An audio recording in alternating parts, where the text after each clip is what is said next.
Yeah, we are live. Hello and welcome Hey, to Wealth Lessons.club, a podcast channel where we talk to entrepreneurs from all over the world and learn from them how they build and manage successful startups, successful ventures. Today, I'm thrilled to have with me none other than Jan, and Jan is in Lisbon, right, Jan? I am in Sintra. Yes, but it's Yes. close to Lisbon.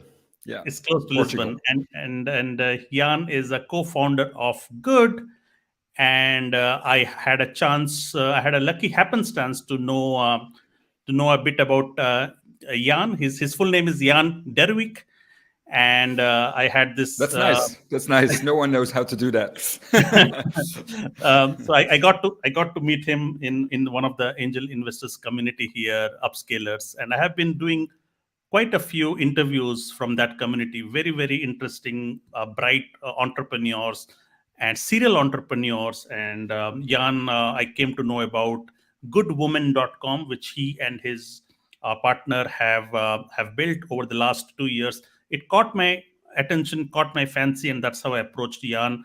And he was kind enough to agree to graciously be part of this podcast, and that's why we are talking. So, welcome to wealthlessons.club, Jan. How are you doing today?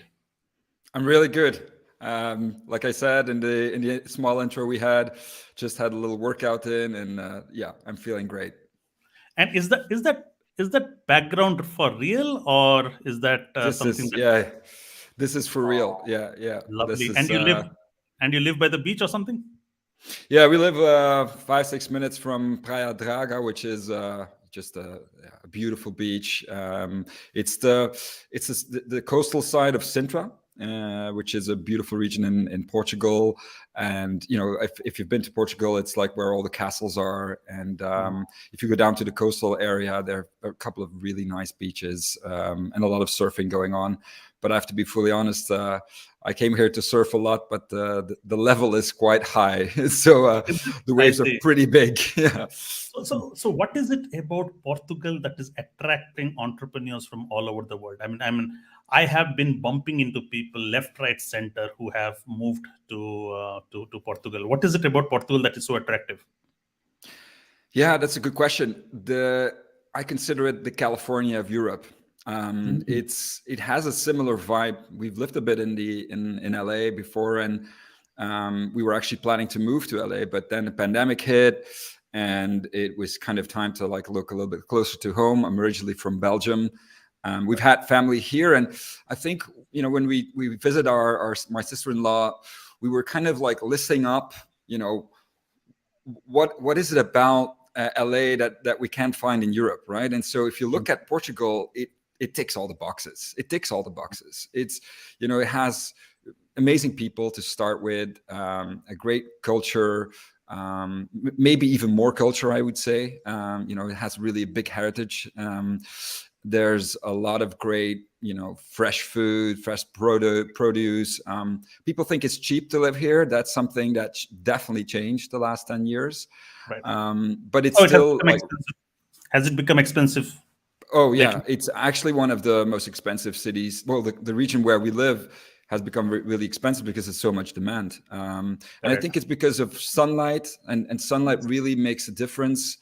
On the entrepreneurial side, I was really surprised. Like I went to Web Summit last year, and the new mayor of Lisbon is ex-MIT, really smart guy. I've never heard a politician so bright actually in my Mm, life, like such a bold and great vision for the future.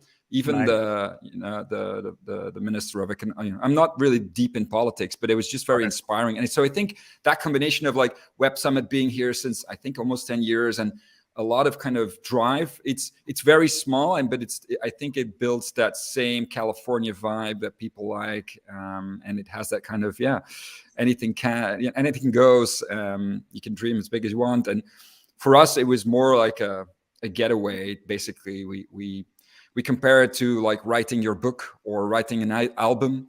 Right. We are actually very heads down. We haven't socialized that much here. It's like I'm still like trying to learn to meet people now, and it's like very early stage for us in terms of our social life. But Right. to work here, it's beautiful. Like it's quiet, it's close to nature. And so Nice. for your mental and physical health, it's an amazing spot. Nice. I was there with my wife driving from Lisbon all the way to Albufeira. That entire region, the south region, fell in love instantly. And our next plans are the moment we have some flexibility in life, we would like to move there as well. So that is something that catches your fancy. Yeah. Excellent. Good. Thank you, Jan. Let's jump into the meatier stuff. So tell us about Good. I gave a brief intro about Good, but then tell us what it is. What is the problem that you're trying to solve with Good Woman? Yeah. Well, Good is the destination for people who menstruate to improve their menstrual health, actually. So it's a bit of a platform that combines education, support, and products. When we really, our mission is really to improve menstrual health for women and men. And there are also men who menstruate. People don't know this. No, I don't know. Wow, that Yeah, would there's be obviously we have transgenders and people who change sex. So there's a growing group of people who menstruate, but the reality is that they're facing quite a few challenges. Actually, we just finished a large research study today. We published it because it's World Menstrual Health Day, so it couldn't be a better day to interview me. And today is World's Menstrual Day, is it? Menstrual Health Day, yeah. And it's an important day because there's a lot of stigma and taboo around the topic of menstrual health. So in our research, we found that still 92% of women today, well, 92% of women is almost everyone, right? Have issues. So they experience symptoms during their cycle, typical symptoms like headaches, cramps, fatigue, acne. But the reality is that women have accepted these symptoms as part of being the burden of being a woman, right? And so that's a reality that's it's transgenerational, but it's not true. It's common, but it's not true that you have to take all these symptoms as part of being a woman or somebody who menstruates. So it's a bit of awareness challenge, a big education challenge. But then what we also see is that more than 25% still doesn't dare to talk about their menstruation. So there's massive taboo around this topic, and I think that's what our mission is about. Like it's very much like going from awareness to how can I now do something with this, and it's a massive problem. Sometimes people talk about women's health as a niche industry, but I would say to those people, well, and I think it's time to wake up. 52% of the world, are female. You have probably you've had a mother or a wife or a daughter. There's a lot of people around you who are experiencing issues and who don't talk about it. And actually, those issues shouldn't be there. They can actually solve those issues pretty. I'm not going to say easily, but it's once you get the hang of it, after a couple of months, you can live without most of these symptoms or seriously decrease these symptoms. So that's our mission. That's kind of our goal. And we started by kind of, so there's three parts. There's the knowledge part, there's a support side, and there's the product side. So it's actually a vertical integration, like a bit like Hims and Hers, but specifically for menstrual health, if you will. And the difference is that we're not medical, right? So we're very much in the well-being space, if you want to kind of grade where we are. But it's been a really cool, interesting journey. You mentioned about Hims and Hers. For those, I think I heard about Hims. Is this about erectile dysfunction? That are they? Well, the hair loss. So the Hims part is hair loss. They've got they've now kind of expanded into many areas. But they started they became really famous for a very cheap subscription product, generic medication for hair loss. That was it, $5. Okay. But the cool thing was that you got the generic product very cheaply, but you also had a service layer. And that's also what we're trying to do. What we identified is that apart from kind of not knowing, the biggest gap actually between not knowing and then being able to take action is that support layer. And today, the medical world, they're up to speed as good as they can be, because the research on women's health has just been, it's been lacking. Like until 93, clinical studies were not allowed in US on women. That was because they were afraid to kind of, tamper with their fertility issues or stuff like that. But it built up like a huge gap of knowledge in the research space. And so that delay, that lag, went into the medical space. And so that's why actually a lot of the conversations are in the gray zone, even the medical ones, right? They're still trying to figure these things out. And luckily enough, there's been a massive flood of female researchers actually who were like, we can't take this anymore. We're going to change this. And so the research is, the body of research is growing, but it's still there's still a big mountain to climb. And that's for research, that's for the medical world. And so we're trying to bridge that gap. We created like a chat service that allows you to kind of reach out to an expert in under 2 minutes. You will get somebody who empathizes with your situation. And that's just, it's revolutionary. Today, if you have to go to a gynecologist or OBGYN, it takes months. And if you're there, you have 10 minutes and you won't be talking about your hormonal acne, right? They don't have that information. You will be talking about the plastic situation is you lay down, you open your legs, they take a little smear pap and that's it, right? And you're out. So that whole experience is just subpar, and it doesn't create psychological safety for women to talk about these issues. And so that's why we've kind of seen massive growth. And since we've launched that, it's been a pretty steep growth trajectory, but it's really great to see that we can help. And we also work closely with the medical world now, right? So that's also, we want to bridge that gap and be a partner for them. We don't want to kind of point the blame. It's not their fault that the research is not there and that the education is not there. It's a massive, societal problem that we have to tackle in many parts. Just last week, so my wife was going through menstruation, and I just made a comment and I said, of course you cannot empathize enough if you have not going through that yourself. You will not be able to know what women go through, or people who menstruate go through. That's the nicer way to put it, because I was again not aware that there are people who menstruate and not just women. And I caught that when you said there are people who menstruate. I said, why is Jan saying people who menstruate? Why is he not saying women who menstruate? So that's a separate topic. But I was just imagining that, is there a flaw in evolutionary biology of human beings that this was, it's like a flaw, right? Why would some human being have to go through a painful measure every month? Why evolution did not resolve this over time? Okay. So this is something that I was imagining. I was having this conversation with her, and I thought that this is unfair that one part of the gender has to go through this. Of course, there is evolution, there is human race going forward, birthing and all of that. Yes, but why this could have been solved over years and years of hundreds of years of evolution of human beings. But that is a different territory. I do not have answers. I do not know if there are answers to that. My point is, how did this idea first germinate into you as an entrepreneur, as an investor? There would be at least a dozen ideas that are playing in your mind, right? This is my favorite question I usually ask entrepreneurs, because when you're investing into an idea, you're putting your life's next 5 to 10 years into a business. Of all the choices, how did this idea become that one idea that you wanted to build a business upon? Yeah, that's a really good question. There are multiple roads or parts of the genesis of good.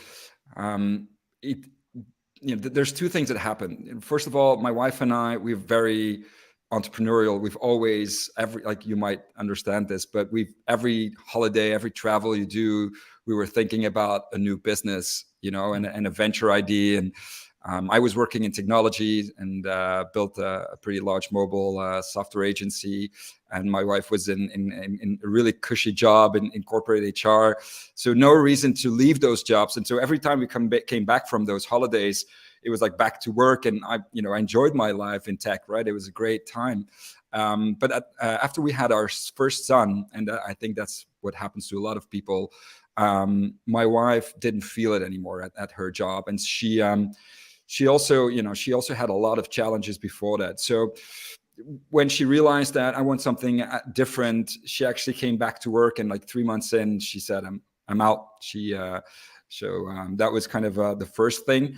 But going back a few years, so my wife was diagnosed with PCOS. And PCOS, or Pcos, or how do you want to pronounce it, is a polycystic ovary syndrome. It's a challenge. It's a hormonal disorder. Basically, what happens is if you look at a typical menstrual cycle that takes 28 to like 40 days, the moment that you're fertile is when you have ovulation. And what means ovulation? It's your small follicles that grow, and one of those follicles becomes an egg, and that egg needs to pop. And that's when you are ovulating. That's when you're fertile. And if then the sperm, goes into the egg, you're creating a baby, basically. The problem with PCOS is that you grow a lot of follicles, but none of them pops into an egg. And it's so that's kind of the disorder that you see. And 10% of women have that. So when my wife went to the doctor and got that diagnosis, they were just basically telling her, well, that's it. You're probably not fertile. But if you want kids, come back. And she was out on the street, just like that. And she obviously started crying because, she didn't think about children at the time, but she was definitely not ready to be infertile, right? Tell that to a man and the world is burning, right? Everything has to go to, fix this problem. And so she struggled with that. And to be honest, I wasn't really aware of that struggle, but it was a very lonely journey for her. And as she's a person who doesn't take no for an answer, she just started reading into it and really going deep. Found, I would say, across the pond, obviously literature a little bit more, mature. People like Elisa Vitti, Jolene Brighton, who are like really talking about this subject for more than 10 years. Stacey Sims, who works with Nike now and Apple on the research on menstrual health. And she was like, okay, we can do something about this, right? I can change my lifestyle. I can supplement a little better. I actually can become fertile, right? Without, having the downsides of all the things that happen when my ovulation doesn't happen, like heavy acne in her case, for instance. And so after this kind of journey, she retrained in nutrition. She then retrained in nutrition and specializing in fertility. And then you have this kind of moment where we decide to leave our jobs. We traveled for 6 months. We sold everything that we owned. We sold our house, our cars, everything, and just felt like we're never going to build something if we don't come really completely loose from our previous lives. And that's when things started rolling. But it took quite a few iterations. And that's the first lesson I always tell to people, your first idea, the thing that you're going to work on, it's not going to be the company that you're building. Well, rarely it is. It can happen, obviously, right? But rarely it's that what you're going to be building in the next 5 years or 10 years. And for us, it was the same. We left with an idea to build a food company, traveled to Mexico and LA to kind of research that space, came back from lots of conferences and we're like, no, this is not it. And then we're back at the drawing board, right? Okay, literally drove to a Staples, bought a whiteboard and started kind of okay, going back. But it then took even more than 12 months, to realize that we really had to pick a niche. So that light bulb of connecting my wife's kind of personal journey and, I would say she was coaching women, but on the side, with kind of this is an entrepreneurial venture that really kind of, has sense. That came after we started doing other things that failed. And ultimately we landed on this. And that's when things really started kicking off. But so it wasn't just oh, you have PCOS, I know technology, let's try to do something, right? That was not the case. It was really a long journey of iterative, building. Oh, this doesn't work. Okay, this doesn't hit. And that was kind of the genesis. So long-winded story to say that you have to really iterate on these things and test and validate, and don't fool yourself when people are not flocking or when the traffic's not coming or the conversions are not happening. Right. Then you have to be really swift and look at, okay, what else, right? Or how can we refine this? So that was the case for us. So there's one aspect which is being passionate about a problem because that is your problem, okay? And that there are other women who are also going through the problem. The other aspect is the practicality of building a sustainable business that is profitable as well, right? So you have to merge the two. A problem could be a problem, but does it grow into a business that you'd want to run? How did that aspect get clarified when you jumped into it? Like, I mean, you first of all, when we talk about menstrual health, we usually think about underdeveloped countries where women do not have access to healthcare, and sanitation, and stuff like that. So that is where it. But what you are revealing is no, that's not the case. Even the developed It's nations, everywhere. it's everywhere. So coming back to the question, how did you understand that this could actually be turned into a sustainable business model? Yeah, that's a good question. And I have to take you back to the time we started the first business. The first idea was we want to build a personalized health company. And what we believed is that we are tracking a lot of data, but we are not doing anything with that data. And so I was like, okay, my kind of old technology thinking was like, let's build a layer on top of all the data and build personalized programs. We tried that for a year. And what we saw is that the CAC LTV ratio, which is kind of the customer acquisition cost versus the lifetime journey, and the time the customer stays with your company, it really didn't add up. People were not staying long enough for the cost to acquire them. And one of the things that we discovered during that journey of testing is that my wife was doing a lot of coaching actually with women, specifically noticed that they were completely out of touch with their cycle. And so that's when that light bulb went off. But before we really like shifted gears and said, okay, let's leave this personalized health company, we really gathered a lot of data. And the first part was like, okay, I told my wife, like, okay, that's fine. Let's do this. You're probably right. But let's launch a large survey. And that's how we started in 2020, launched a survey. And like after 20 minutes, it was obvious that this was going to be a major thing. We've had 400 respondents the first day for a survey that took like 10 minutes, which is like, So survey, that's survey a lot. to friends and family, or how did you send No, out? no, no. This was kind of using on network, but it blew up like after a day, having 400 respondents. It was like people were sharing this, like, oh, these people are organizing survey. And it's so, but the biggest thing that we've learned from that survey was, first of all, people are interested in this. And second of all, we could immediately see their level of kind of knowledge about the cycle and the challenges that they were experiencing. And it was just anonymous. Like it was just, everyone was experiencing challenges. Even like that first research we did was already clear, like, oh, we all have to even go deeper in the space to understand where it is that we need to focus first and what it. So, but that was kind of the moment where we knew, okay, we've got enough data now. We've got what you said. We've got the personal story, the passion for this problem. We've identified that the customer is there, that the customer has huge challenges. And now it's a question of finding what it is that they need and what they want to pay for, which is something that a lot of people forget today. Obviously, the down market is going to change all of that, but the first business was very much something that people needed, personalized health. We all need to become healthier, but it's not something people wanted to pay for, at least not long enough, right? There's a handful of programs that do it well, but I think it was still too early, and definitely in the region that we were. But so for the menstrual health cycle, it was really clear that it's a high sense of urgency challenge, because every month this happens again, right? And there are two major. What is it that you are promising? Were you promising help, as in a personal attention to somebody's problem, or did you have a product to solve? What exactly about because you did not have a product then, right? You were still validating if this is a pain point. Yeah, and we very much started as a content platform, but added a product layer 6 months in. So because we identified that the biggest challenge was knowledge and education and support, we started there. So how we started was basically, okay, so now we've got the survey, and we noticed that the basic understanding of the cycle isn't there. So how do you start? Well, we launched a webinar, very simple webinar, and we were very lucky. It was the first lockdown.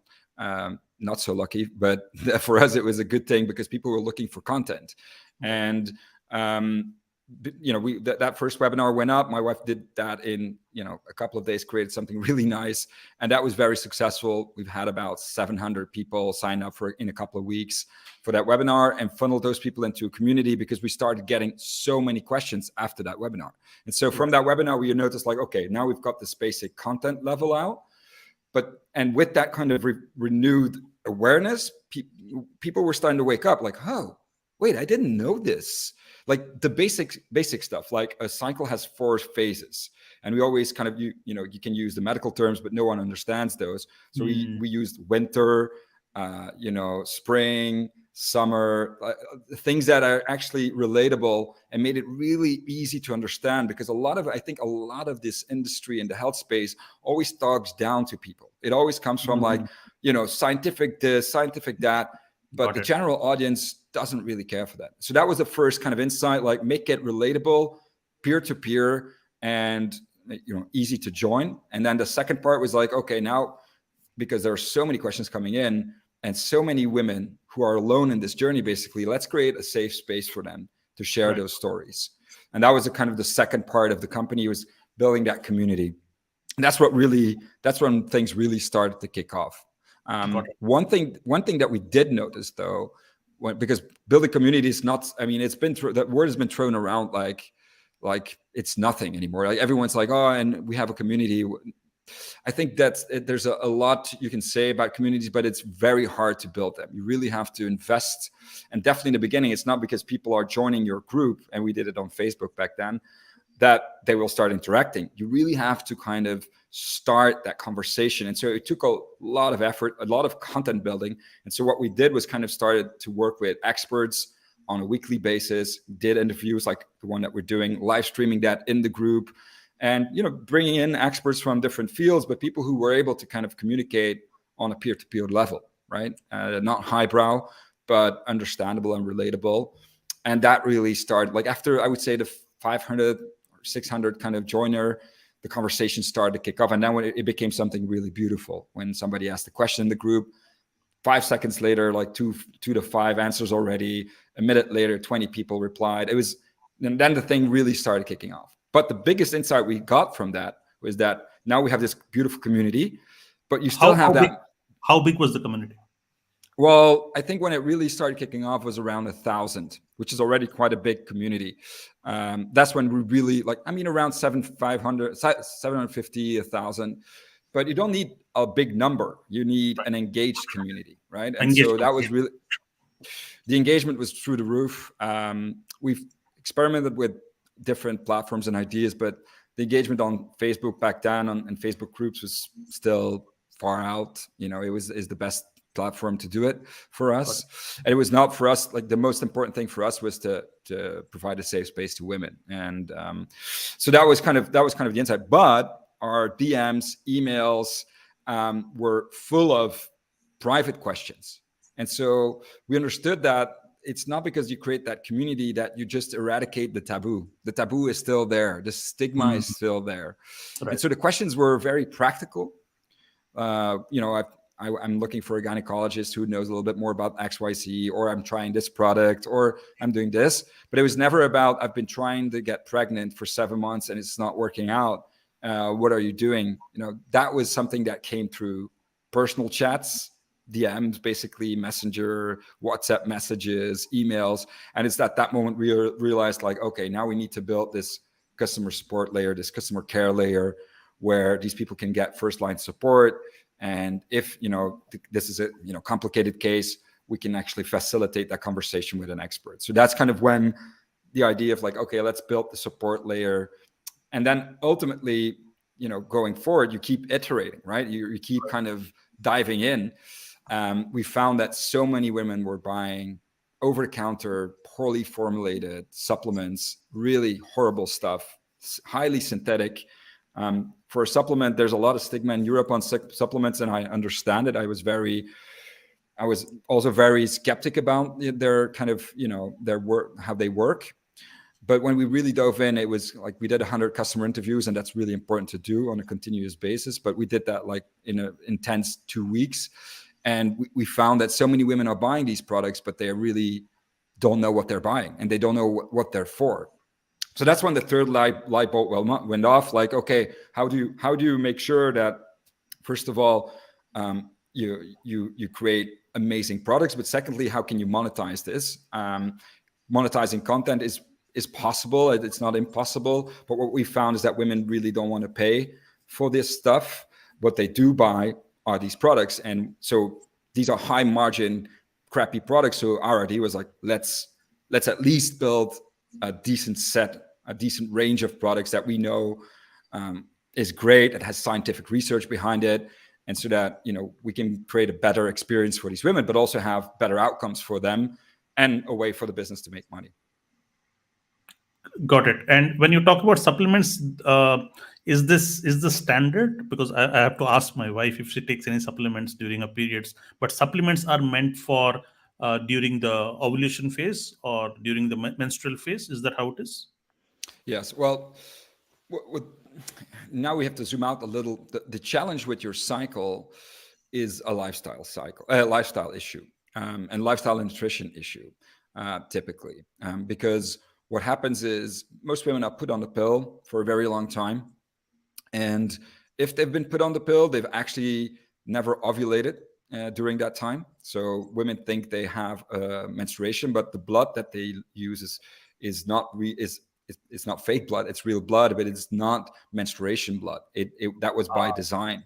So the original pill was a 4-week synthetic hormone. Then they cut that down because first of all, women went crazy taking 4 weeks of the pill. They really got depressed, and we can say a lot about this product. But so they cut that week down, and they found that it was easier for women to kind of feel that it was closer to their nature, basically. But that contraction blood, which you have in the time that you stop taking a pill, it made people think, and women reply that to us. We can see it. They think they have a cycle, but they don't have a cycle. They have artificial hormones, which completely kind of neutralize the natural cycle. And so what happens is, if you come off the pill, typically, is that you get like this counter reaction of your body. It's trying to reboot, right? And for a lot of women, there's no problem. By the way, I have to note this. Like there might be slight headache. That's not like enough sense of urgency for them to take action. The women that we're seeing are really experiencing heavy issues, very bad cramps, very heavy acne, heavy bleeding. And a lot of these women were put on the pill for those reasons. When they're 15, 16, 17, they come to the doctor's office, and instead of like helping them, looking at the source, basically the root cause of why they are having this, they're just like, oh, take the pill and you're fine. But that's a perfect medical solution, right? You don't have a lot of time. I don't know anything about lifestyle. But I know this ibuprofen and this pill will help you, and you're done. And in some cases, here, take an antidepressant, right? So that is not the way so what we do is kind of teach people to live according to their cycle. And there's a couple of things that you can do. A supplement, we always say there's no magic pill. A supplement helps to kind of promote your lifestyle, your behavior change, your activities, and supports those activities, right? So it's not something that you can take as like ibuprofen that will have an effect immediately. You have to continuously take that. And for instance, 90% of people in general are magnesium deficient. So we've developed a really high quality active magnesium. So really highly scientific stuff, no mumbo jumbo, basically stuff that has enough studies behind it. We've developed a highly active folic acid multivitamin, which is really important to stimulate ovulation phase, which women are prescribed when they want to become pregnant. But it also helps, a healthy cycle is a fertile cycle is a cycle that has ovulation. So if you promote that ovulation, you will alleviate that stress from your hormonal cycle, which is basically what happens when you have issues. So those are the two kind of products that are really crucial. And then we have omega-3, which also has a lot of research around mood.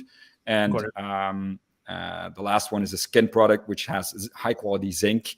So nothing fancy, but just the formulation that we've defined is very specific to these challenges. And then we just went really deep into how can we get the most active ingredients. And that's really expensive. So I understand why Big Pharma is not spending money on that. it's really a very costly endeavor. So if you look at the typical margins, they're around 85 to 90%. For us, they're 65, 60%, because we just made sure to invest in decent products. And I want to be able to sleep at night on both ears, knowing that these products work and that they have, great results. So that was my main thing. I said, like, we can go into supplements, but we have to do it. We have to build the best possible product. Got it. So one of the lessons, entrepreneurial lessons that we can draw out of this experience is you might not be from the industry, but you can learn about the industry and you can still solve it. However, the challenge here is, and I must admire you to venture into this is not a software product. This is actually coming up with alternative pills that were for till date women use it over the counter and they do not have any clue. They are clueless about it. So you are building awareness, information, and you are also building your own products and pills. But it's a lot of research, right? There's a lot of medical research. How did you fill that gap, since you are not from the industry? Like, how did you gain domain and industry knowledge? There's two very important things that you have to do. First of all, you need to hire the right people. You need to hire experts on this. So that's what we did early on when we decided, okay, we're going to add this supplement layer, this product layer to the company. And then we have to go to the very best, to the people who do this. And so I was lucky enough as an angel investor to meet a couple of companies that already did this, got a couple of introductions. And then we hired a pharmacologist who had, really extensive experience in the space. She was a woman herself, had really, prior experience in building these products. And that's basically what we did. That's the first step. Hire the best possible people if you're not from the industry, so that you can learn from them.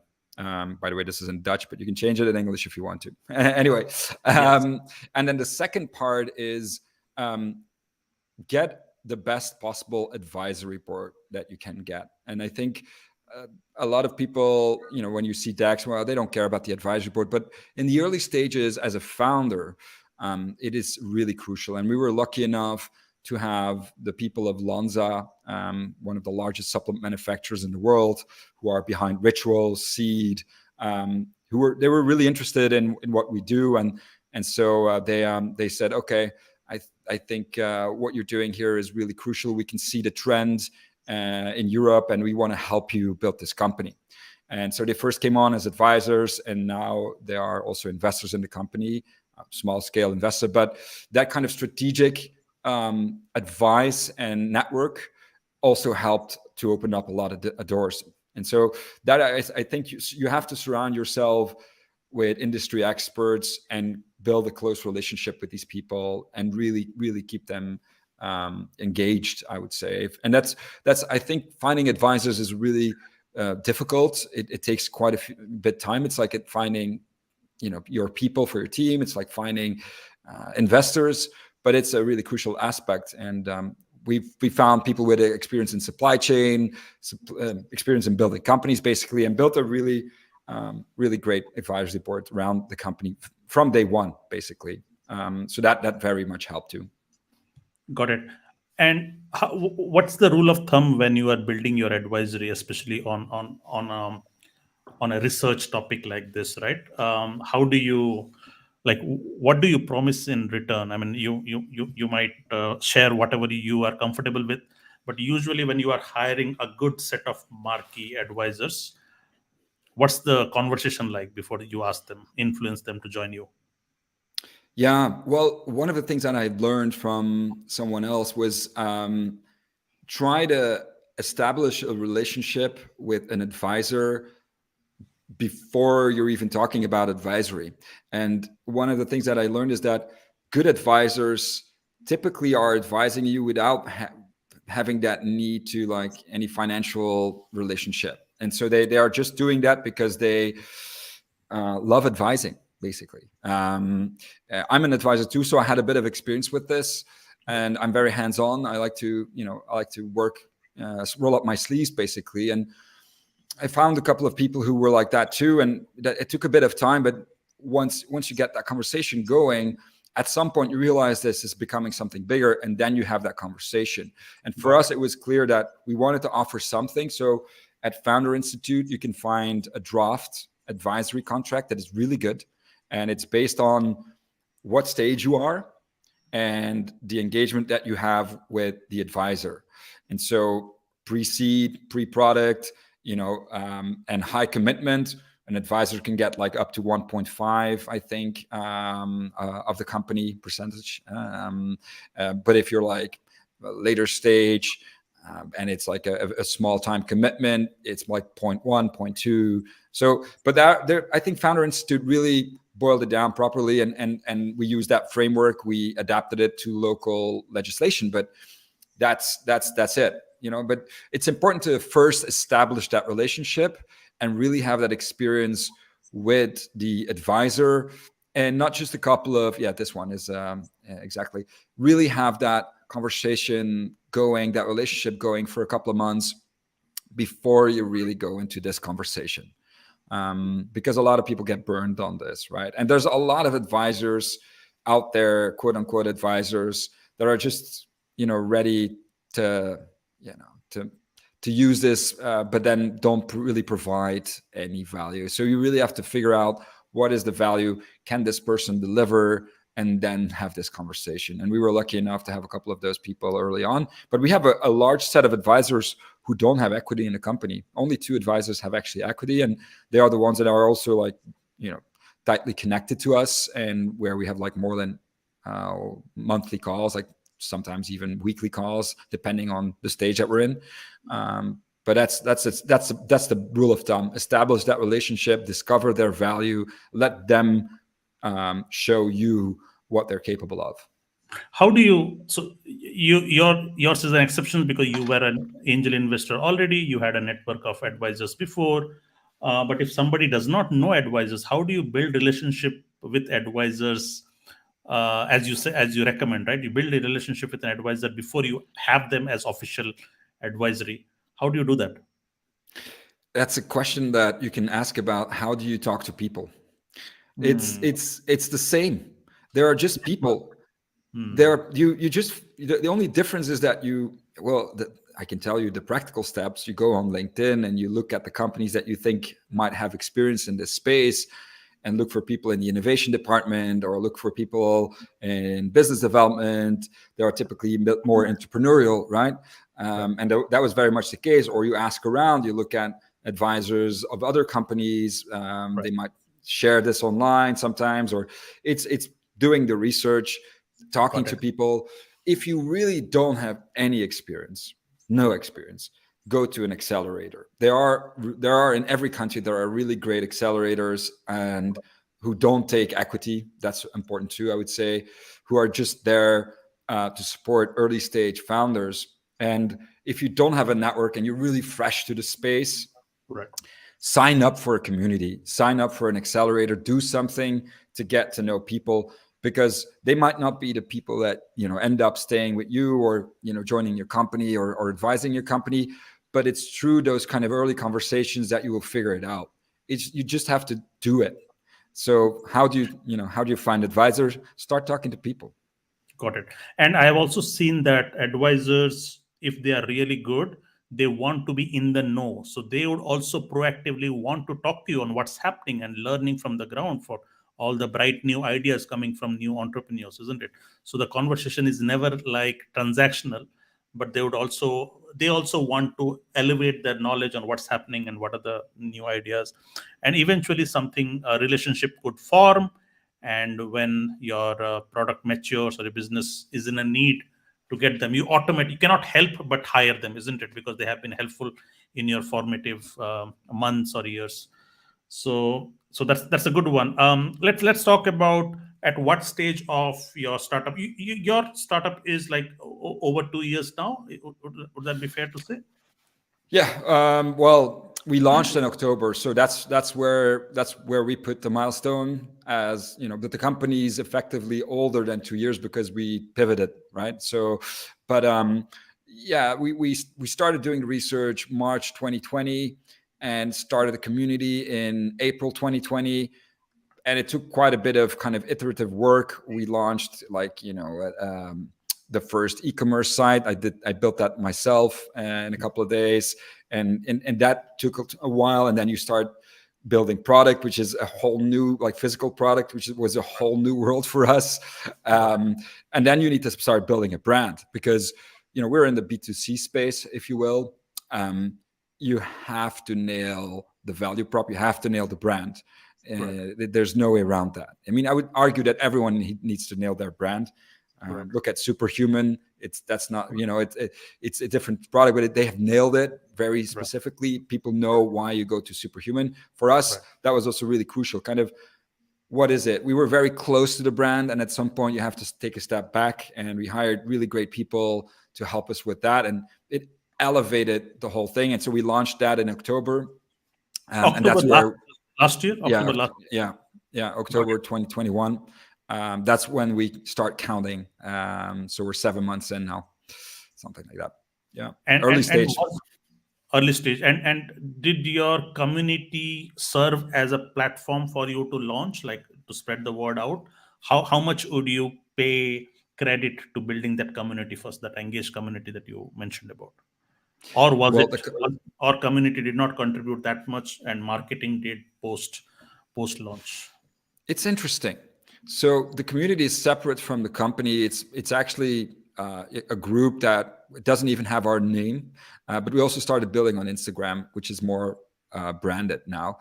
But when we started, the community has a different name, is Discover Your Inner Superwoman, and it's still there. It's still, I would say, independent from the company, if you will. There are a lot of experts in that group who share the knowledge. We have moderators in the group now, but it's an independent thing. But it helped us mostly to discover the problem and figure things out. So we owe the fact that we are building something now that really makes sense. We owe that to our community, because we really went all in. We did a lot of interviews, a lot of testing with the community, and obviously launching with a community behind you helps a lot. So your Instagram grows a little faster, people are sharing. But with communities, there's always this what they call the 1-9-9-90 rule. So there's this 1% really engaged people.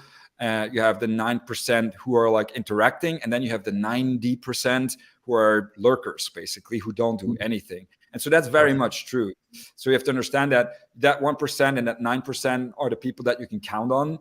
And I hear a lot of people say in customer interviews, like, we buy it, like I bought the product, I'm in the community, but I'm not really active there, but I love the community. So you cannot just linearly, draw lines between conversion from your community and the launch, but it helps a lot to build the right product. And that's why you do it. Got it. And how would say a D2C product, as you said, is a lot about branding. What other aspects of branding did you take care of? Because if you're saying 1 to 9% of the community, then you cannot count a lot on the community to help spread the word. What did you do that worked for you for building a D2C brand? Yeah, I think it's become a bit of a formula now, but and everyone puts different accents on how they build audience and customer base. For us, there's the 3 stages, right? The top funnel, middle funnel, and bottom funnel. Top funnel for us is really crucial. We need to build that awareness. So we've got a fairly big content team. We actually operate as a media team, right? And so we do a lot of in-house content creation that helps to spread the content over the specific channels. And so that top funnel stuff is really crucial. But as you said, you're talking to the same people all the time. You need to acquire new people. And that we do with content partnerships, creators actually, and influencers who are very niche to our space. So the ones that are really working well for us are midwives, people with a lot of trust, and a lot of kind of engagement around these topics. So people who speak about PCOS, people who talk about endometriosis, people who have experience with PMS symptoms. They are really crucial, and we work really closely with them. They share a lot of content, and they might have affiliate connections to us even. So that's kind of how we get people into the flywheel. And then the consideration stage, The middle funnel is really about building niche content firstly, and making sure that people really can find their specific needs, building specific landing pages. But there's also a really important step there is obviously when they are not joining in the community, it's joining that community, seeing that they're not alone. And then that's more in kind of the decision stage, when they've really found that content to be close through to their kind of situation. That's when they pop over in support. That's when they really get to like, okay, now I need help with this. Help me find, orient me on this journey. And so that's where chat support and really high level, high quality chat support helps to make that decision. And we have a small kind of performance setup where we use Facebook and Google to obviously help support last click stuff, right? So making sure that people are reminded about your products. And in those different stages, we'll have campaigns, top funnel and bottom funnel.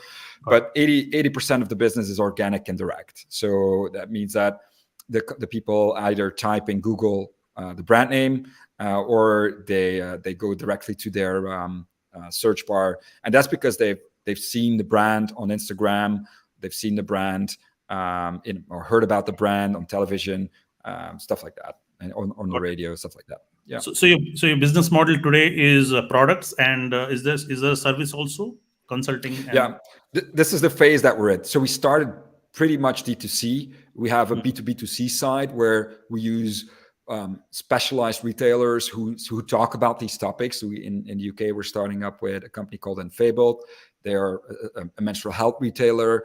In Belgium, we have specialized online health retailers who specifically focus on women, for instance. But the main channel is direct to consumer, so using our own Shopify environment. So that was the first phase. But now we're actually going back to our first love, because what we can see is that it's great to have on-site support. That's fine. But where the magic really happens is when you have oriented those people, they're on the track. It's keeping them on the track. It's that kind of hand-holding, if you will, the digital hand-holding that really needs to be built out now. That's the next phase. And that's why we're soon going to start a fundraise, because we've identified what it is now that we need to do to help women self-serve basically on the platform and, understand where they are now. So for instance, you come in, you want to solve your hormonal acne, and we'll have a conversation. You found content, you found a community, you'll had a conversation on chat, and then you bought a product. But now this is a journey of a couple of months, and you need to take some actions, and we need to remind you of those actions. So that's what we're building now. It's basically the care plan, the engine, if you will, that will help you to get to better outcomes. Our goal is to be able to say at the end of this that we can objectively say that 80% of the people who come through our platform have been solved, their problem have been solved, or we found a resolution for them at least, and they're happy. And so that's our goal, to be able to prove that objectively. So that's kind of the phase that we're working towards too. So that will open up membership types of so more not just products, but actually a combination of product and service, if you will. Got it. So what you're saying is there are customers who organically come to your website and would need some assistance before buying to resolve or clarify their questions, right? Because they would not just go and buy one of your products, but they would ask. So you have a dedicated chat support for that, or how is it? Yep. We've got a dedicated team. There's first line and there's second line. The second line is a team of experts ranging from functional doctor to gynecologists, but more predominantly midwives, people with a lot of experience in nutrition and fertility, people who work in the sexual wellness space, because that's also quite a big challenge for a lot of women. And so there's a broad range, about 8 experts that we can actually, when we have a case, I would say 85% of our cases are solved in first line support. But then you have that kind of 15% where there's like a complex case. Somebody had a miscarriage. Last week we had this case, and the gynecologist told her to go back on the pill. Logically, this doesn't sound right. It doesn't sit right. But he's a gynecologist, so we were like, okay, let's check this with our team. We pushed that out, and then our team came back with, there's no research supporting this action. And Got it. so we actually told our client to go back to their gynecologist and kind of talk through like why she would go back on the pill. And so this kind of, these are kind of the complex cases. Currently, we're doing that duct taped, right? It's basically we having conversations with these people. That facilitation layer also needs to become a little bit more, a better experience, if you will. People need to be integrated a little bit better so that we can have those conversations in the platform and solve those issues also on the platform, which is the next phase for us.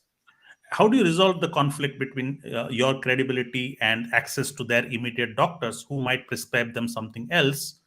How do you resolve it? How do you build credibility? Is it by partnering with credible doctors and stuff like that? How do you do that?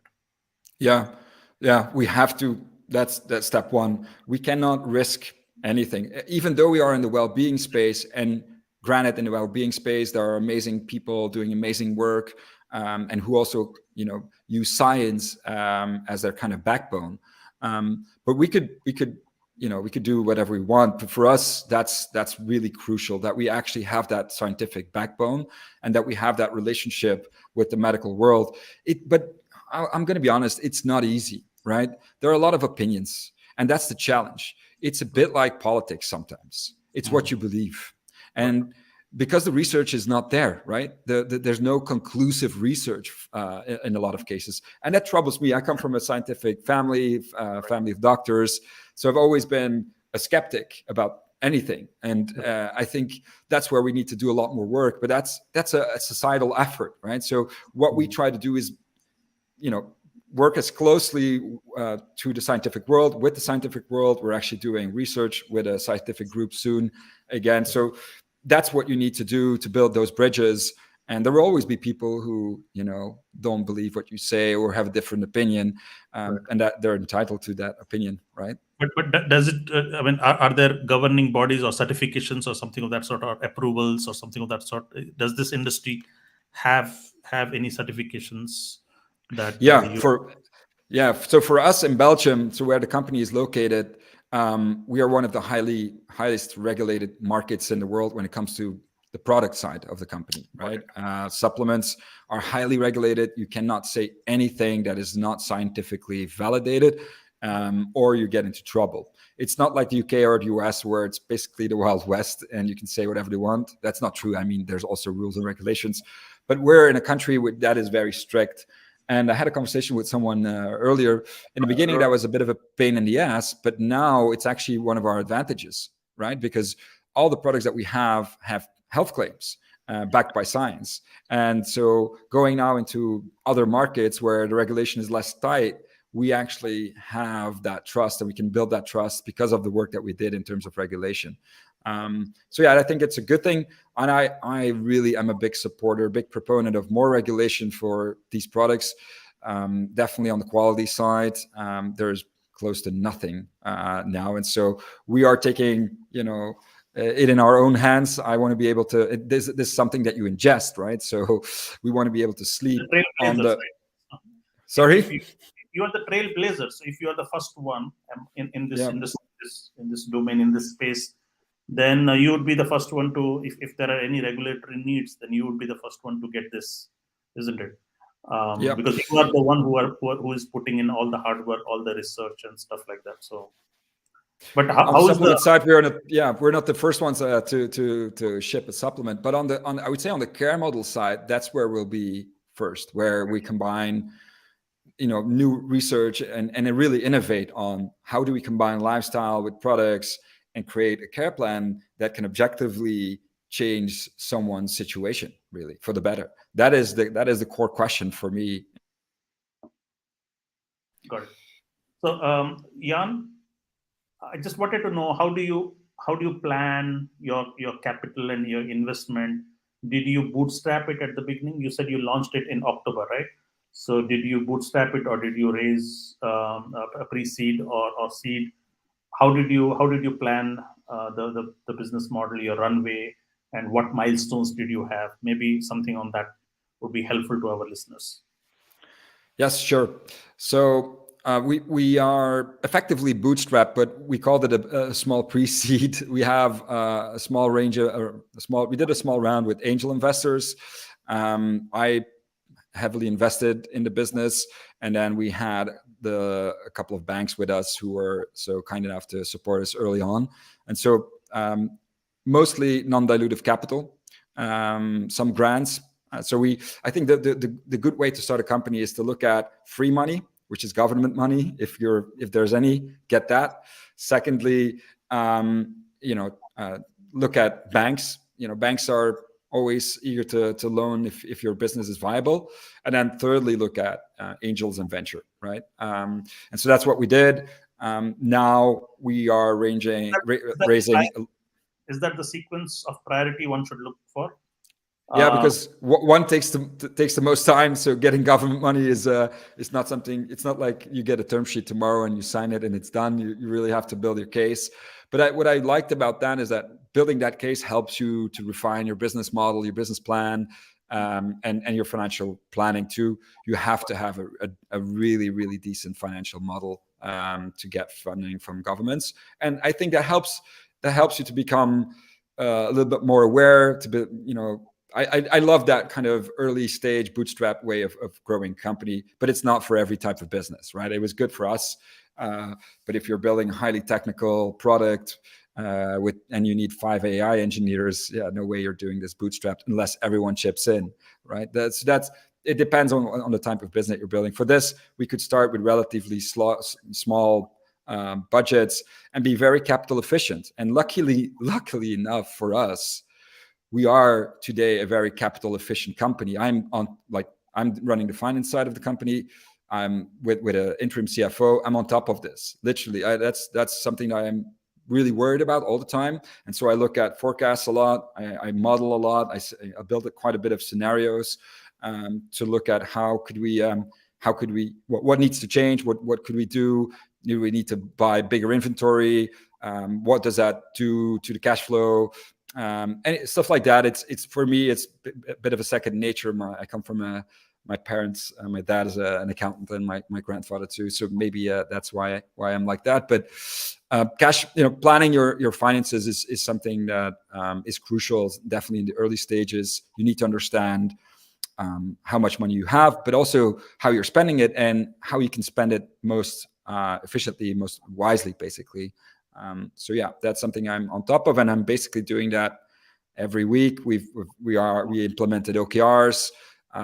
We're very KPI driven business, very data driven business. We monitor everything. And that's the good thing about being in an online business and definitely also an e-commerce business. It's a physical good, but it's not like you're in retail where you have to kind of wait until the retailer comes back with your sales report and it's like good or not good, right? You're not waiting. You're seeing daily input of your actions, which allows you to plan a lot better, which allows you to forecast a lot better. And that's kind of the way that we operate it. Monthly goals, lofty year goals. Next year we want to help 100,000 women, so that's kind of the milestone that we're targeting. But in terms of financial milestones, it's making sure that we hit the right average order values. It's making sure that we hit the right CAC to LTV to CAC ratios, and monitoring those changes and seeing what actually moves the needle. And when you're selling physical goods like this, so you maintain your own inventory, right? So you supply it from Portugal. Is that how it is? No. We live in Portugal, but we run the company completely remote. But the warehouse is in Belgium, which is central for Europe. Very good hub, I would say, to sell to Holland and France, even the UK, although that's not that easy, as you might know. We operate the company effectively from Belgium. We are quite a bit in Belgium too, by the way. So we do have a lot of interest in the country, but basically that's how we do it. We run it from Belgium, and when we open new markets, we always look at, does it make sense to open a new warehouse? So now we're opening the US, and of course, you have to build a complete duplicate of your company. You have to duplicate your website. You have to duplicate your team almost. Well, not fully, but at least localize with local people. You have to, find local manufacturers, 3PLs, which are third-party logistic providers, people who ship basically. So you have to, invest quite a bit when you go across the pond or when you open a new market. It's always good to look at, does it make sense to keep operating from where we are, or can we diversify a little bit? Maybe invest a little bit more, but also diversify the risk of, manufacturers, for instance, in our case. So that's always an exercise you have to do. Got it. When you make decisions on growth, what are the good guidelines or rules of thumb, whether to penetrate into newer markets or to diversify into offering new products? Is this something that the investors also have a lot of buy-in, or is this something that you can take? What are the rules of thumb, and at what stage you should make expansion plans or diversifying plans? Depends on where you launch. Like we intentionally launched in a small market where we could test a lot and where the customers maybe a little bit more forgiving, less competition. So, we are effectively number one in Belgium now. But what you have to do is when you launch in a small market is understand that market's probably not big enough for you to become a viable company. Right. At least not to have the impact that you want. With a company like this, it's a health company. Our mission is pretty bold. You cannot stay in Belgium. So once you've tested out that market and you see, okay, what works and what doesn't. So there's a testing a market and being successful in a market are two different things. Testing could be, even if you reach 1% of your total addressable market, that is a good test. But you have not. That's a lot. Testing would be much less than that. But success would be, you define a success saying that, okay, total addressable market, let's convert 10% of this market or something of that sort, right? Is that a good rule of thumb before you start expanding to new countries? Or no, you could actually expand to new countries even without having had bigger penetration in one market?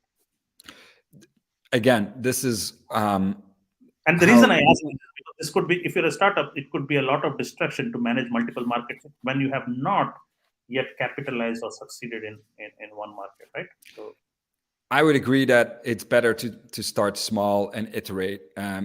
With a company like ours, we also have time. There's this thing that the market is slowly waking up, heating up, but it's not like it's a race, and it's also we're not in the space of like Uber and Lyft are, where it's kind of winner takes all. That's not the case, and so we have time. I don't have patience, so I'm actually I'm a bit of a hypocrite right now. So, but the reality is you have to start in one market and then decide what next market. But for instance, one of our advisors, they launched immediately in 4 or 5 countries, and he's telling me now, like, if I could undo that decision, I would. It was so stressful. And so I think for us, what we did early on was like, okay, let's launch this thing and do multi-language, English and Dutch, right? Which is kind of which kind of the main languages for the region that we're looking at.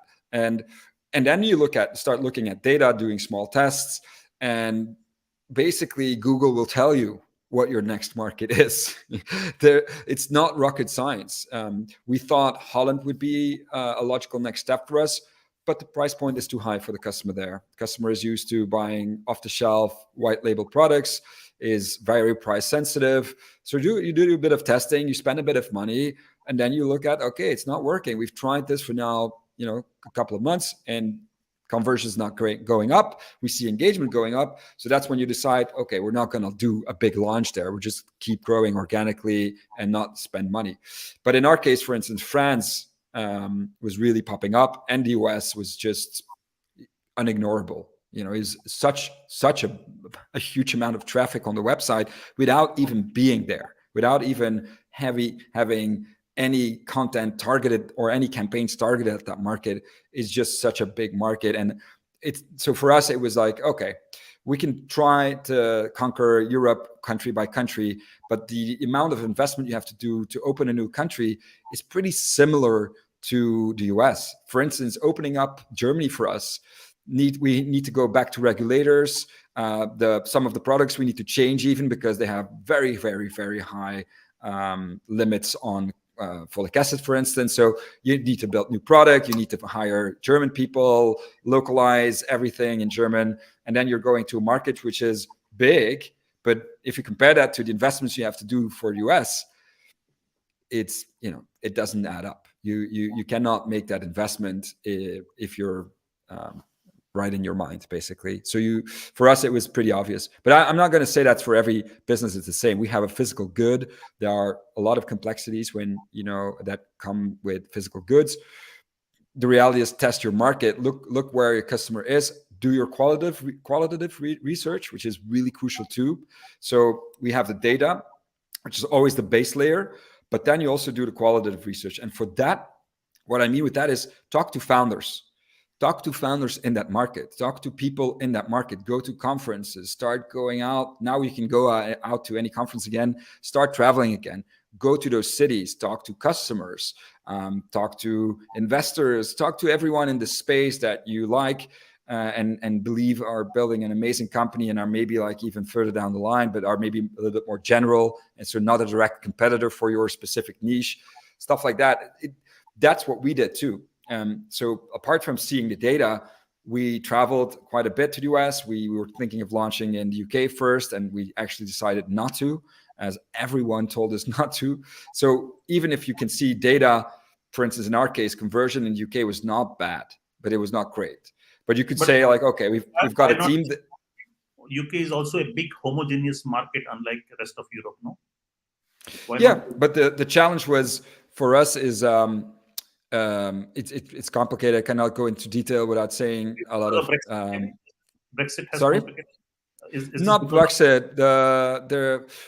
What we can see is that in our case, the conversion was too low in combination with what the customer is used to and price sensitivity. So there's quite a big pool of competition, and with the conversion and then the extra kind of limitations that this market poses on us, it was like, this is actually a reason to not invest this money. So you build your case and you set clear goals, KPIs, targets you need to hit, and then you start building a launch plan. You look at everything that you need to do, audience analysis, all the stuff that needs to happen. And then at the end, you look at the summary and you decide, okay, what are we getting here now? Qualitatively, what did the founders say? What kind of conversations do we have? And then quantitatively, what does the data tells us? And then you make, I would say, a really good decision. And that's really important. You still have to make that decision at the end. But that's how we kind of do this. One of the things you mentioned is your strength is fiscal discipline, right?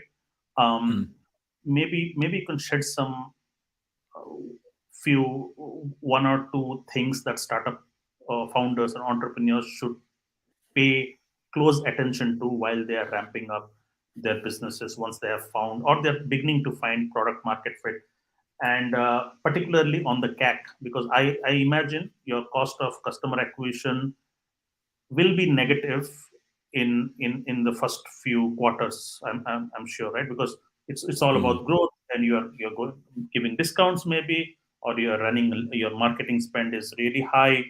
So you're okay with running CAC, which is negative. Maybe some thoughts around that. What are your rules of thumb? What are the guidelines there? I'm not okay with that statement. Our CAC is super low.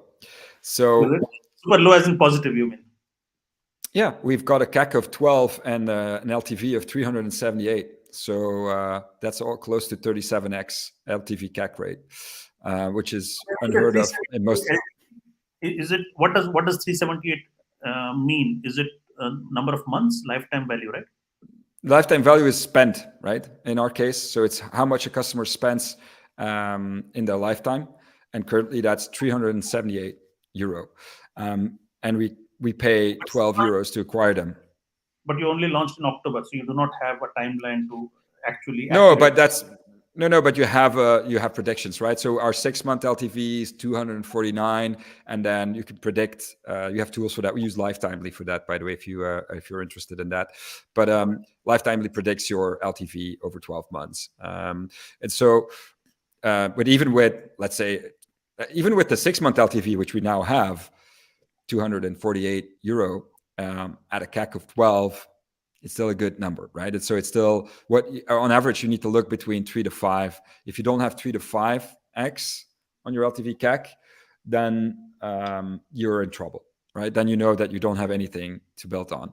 What we do to make investments is how do we increase the budget for spend, for instance, on Facebook? Is actually we look at the return on ad spend, right? And we put thresholds. Something that I learned from our head of marketing is that basically we set a threshold of a minimum of 3 and 5, and when we hit the 3 to 5 range, we increase the budget with 10% the next week. What is 3 and 5? What are they? The return on ad spend. So your ROAS basically is what they call that. So if you return your ad spend 3 to 5x, in that zone you increase the budget. If you're in the 1.5 to 3 zone, you keep the budget. We do 2 to 3. You keep the budget similar. If you're dropping below that 1.5, you look at the ad set. You try to look at, okay, what's wrong here, and you maybe de-invest or completely disable the ad set, for instance, in that case. So that's how we do it. But because I'm going to be honest, I'm good with finances, but I'm also sometimes an overspender. And I was like, why don't we invest 10,000 this month? And he was like, that's going to completely F up your data set because it's a learning platform. Facebook actually, if you start small, it starts to learn, interest audiences, like-based audiences, stuff like that. And then when you suddenly increase the budget, it will you give it the signal that, oh, I need to get anyone. That will give you a very bad kind of audience. So with kind of growth, it's important to be diligent, to be capital efficient again. Don't kind of increase too much. You might experiment, maybe with a subset a little bit, but making sure that you have those kind of rules that you have in place, and that you're really clear on when do we increase budget, when do we lower budget, or when do we completely go out of this kind of audience segment, for instance. That's kind of an example of how we manage that internally. Got it. Do you advise founders to be really good at understanding how the marketing spends, especially on social ads, they should be good at, or they should outsource or get a expert, a marketeer in the team? What would you suggest? Because it seems technical to me. I'm sure you can learn anything that you put your mind and heart into, but do you think that the CEO needs to be really good at this, or he could outsource this to an expert? For us, it was not our main driver for growth. It's a supporting driver for growth. Content development and content partnerships are the main, and community building are the main drivers for growth for us. But I think you have to understand as a founder every layer of the business. You don't have to actively do the work maybe. And I would advise you to get great people as soon as possible. And also that process is a process, right? The hiring is the biggest challenge for a company. But you have to understand who to hire. You have to understand what it is that they are capable of. And that's not an easy feat, definitely when you're hiring engineers, for instance, right? I'm lucky that I've spent a good amount of time with engineers. But I cannot validate their code. I cannot read, can they actually code? So that's when you get external advisors in the mix. That's when you get really good people in the mix. And for marketing, it's the same. It's becoming a very technical job. Actually, I heard the lead marketeer of Diageo, the brand behind Bacardi, say that she doesn't hire marketers. No one in her team has done marketing as a study. Everyone comes from data, engineering, design, or the creative world. And that's kind of, I think, a really good insight that I had was like, oh, that's right. This actually a technical thing. It's a combination of creativity and technical people and understanding your core audience. And I think that's kind of where marketing sits today, even with the new, changes in how iOS, allows you to track. You have to become really good at understanding your customer and building really great creative campaigns. But then you still have to be able to monitor and manage the whole spend around that and understanding how can we do better next time, basically. And so it's a combination of really good creative people and technical people. Can you do all of that as a CEO? No. But you have to be a generalist, I think, and I'm lucky to be a generalist and not a specialist, and hire the specialists. That's my main approach to this. How does your team look like now? Who all have you hired, and how did you make those decisions, hiring decisions? And what So stage of the, because usually you also decide whether you get professional hires or whether you outsource for some time, right? Till you get some traction, or you still get a really good round of funding. When do you decide to have professionals as your key departmental heads? Yeah, good question. We're at the stage where now we're kind of building that lieutenant structure, right? Where we are defining what are the core parts of the company, if you will, and who do we need to put in place for that. So we're at that stage now. We found already 2 people who will come on full time, but we have been bootstrapped, and so you work with freelancers, you do a lot yourself. Yeah, and you count on a lot of people in the beginning. We didn't hire anyone until the first real hire actually on the payroll happened a month ago. So I think it's depending on, it's depending on your stage and how you run your company. But in our case, we actually did everything and then identified what are these core parts of the company, and now who needs to do these jobs, like what is crucial here, what are the skill sets. And I think learning to hire with freelancers, for instance, is less painful than when you start with bigger budgets and start hiring immediately, because you'll make a lot of mistakes in the beginning. That's the reality. Even I had experience in my previous company and the companies before hiring people, but it's only now that I really have that pressure, because I really understand all of the intricacies of what makes a great job and description, what makes a great hire, that I'm starting to get the hang of it. So it's like it took quite a bit of time to figure out the hiring thing, and that's I think start small, so that if you're making mistakes, they're not that costly. And with a freelancer, you can make mistakes, and it might cost you time and energy and cause you a lot of headache. But at least you can let them go quite quickly and learn from that experience. But is it linked to a certain revenue milestone? Say you hit your first $1 million. Oh, this is the right time to get a CMO in, or something like that. Or is it tied to your funding rounds, where you get, okay, your next funding round is $10 million. Great, now we can afford a CMO or a CTO and stuff like that. I think again, this is very industry specific, right? In our industry, it's common sense not to grow big teams in the first phase if you're purely e-commerce, right? Now for us, the next stage is we're building that digital component. Yeah. So if that becomes a core part of your company, you have to internalize those capabilities.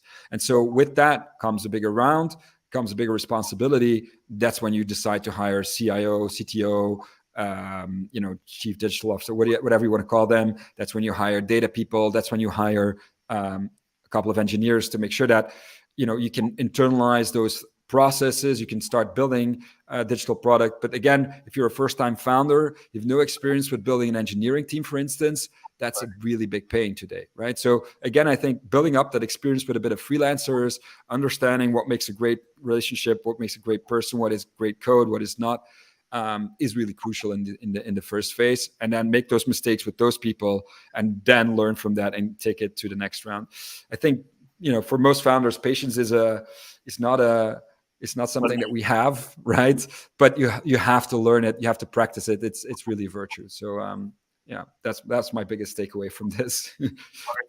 I'm being mindful of the time here. Just a couple of questions. So if you really need help, because eventually you will need help, and especially on a physical products, e-commerce products, there is how do you make a decision to hire? Is this whichever is the biggest pain point? Say operations could be a pain point, or supply chain, because yours is a physical product. Is that how you make a decision on your next hire? Like, okay, what is my biggest pain point, and I will not be able to stretch myself doing that. I need a professional. Is that how you make your decision? Like, what is your next hire in your mind? Yeah, that's how we did it. I ran digital product, but I'm far from a digital product manager. And it's not because I've been in software 10 years that I know how to do this properly. And I knew that we were, failing in some sense on building roadmaps and doing it properly. So that was kind of my biggest pain. And so I hired that away from my responsibility. So that was my first hire. The real hire. Before that, I understood that performance marketing, I was interested in that, but I couldn't really execute on it. So I hired a performance marketeer. And now the next steps are really looking at, okay, what one core element of the company is support. My co-founder has been doing that on a daily basis. And we calculated it. It's almost a full FTE of work that she's doing next to her other responsibilities. So that's very dangerous. And in her case, it means that she was working, until midnight every day. You don't want to burn out before it's a marathon, right? So that was the next one. And then content is a big part of what we do. We have already a nice content team, but now we feel like there's a need to elevate that content production process. So we will hire someone from the media world to kind of come in and look at kind of building that out. So the next two hires are actually support and content. Those are the roles that we have open on the website.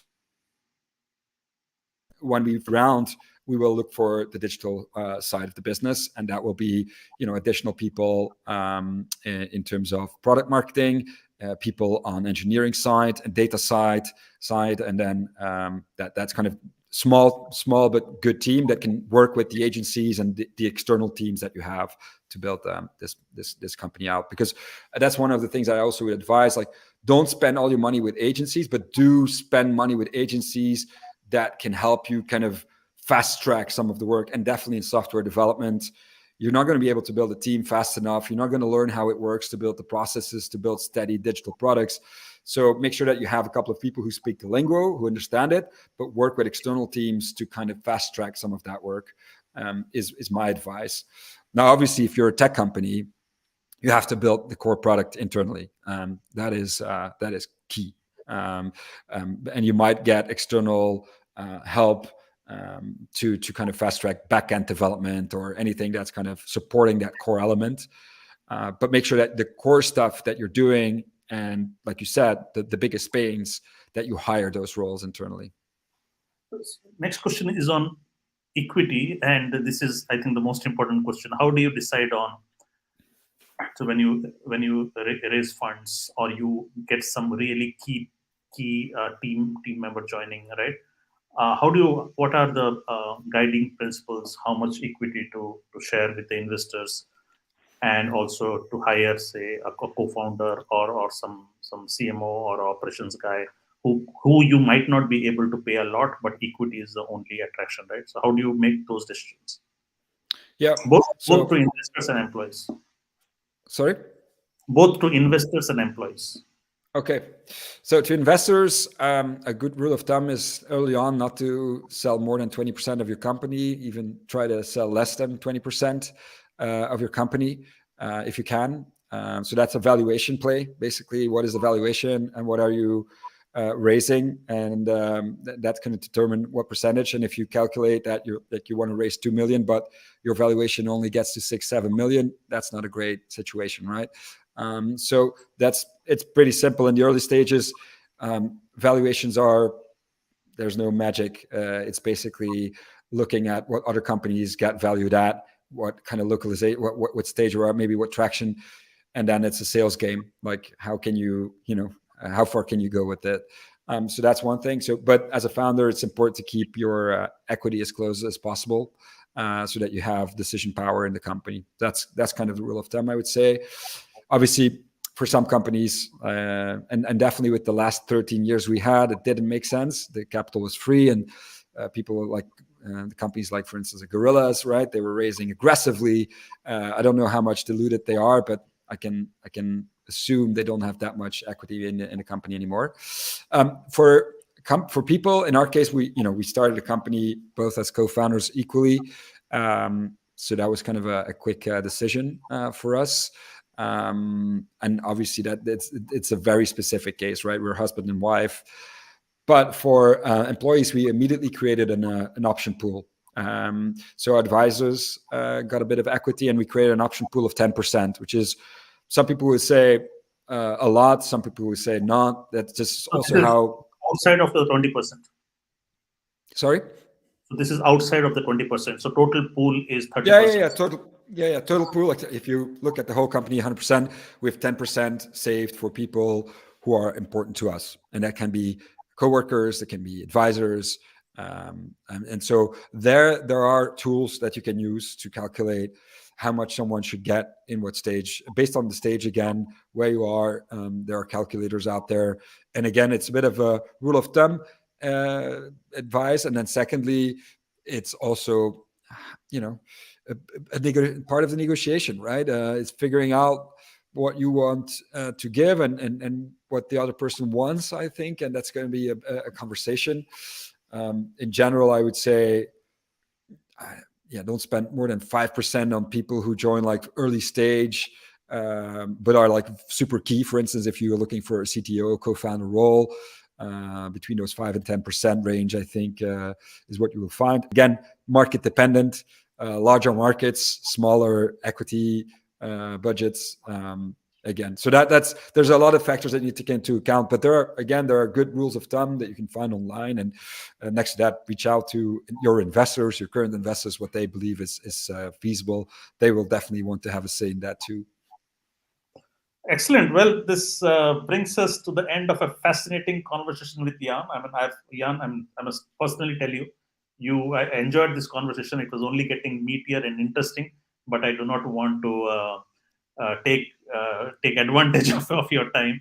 Otherwise, I could go on and on, because you were open. It was no holds barred. You are willing to share your numbers. You're willing to share every little detail. And it only comes with confidence and self-assurance, right? Otherwise, I have had people before who would never reveal much about their business secrets. But it's all about execution. Ideas are plenty. And thank you. And your wisdom and your expertise comes through. You have been an angel investor for long. I would have also wanted to venture into the angel investment piece, because that is also a skill that people would want to learn. Maybe we could do another conversation again purely on angel investing, but that's for another day. But I cannot thank you enough, Jan, again for your time, and all the best for good. And we'll do everything possible to help spread the word out. I'm sure this interview will also help people to get to know a little more about good. Thanks again, Jan. Well, thanks, Ravi. It was really great talking to you. I love spending Saturday mornings talking to interesting people. So this was great for me too. And with that, I would like to thank everyone who's watching too. And if you're interested, reach out.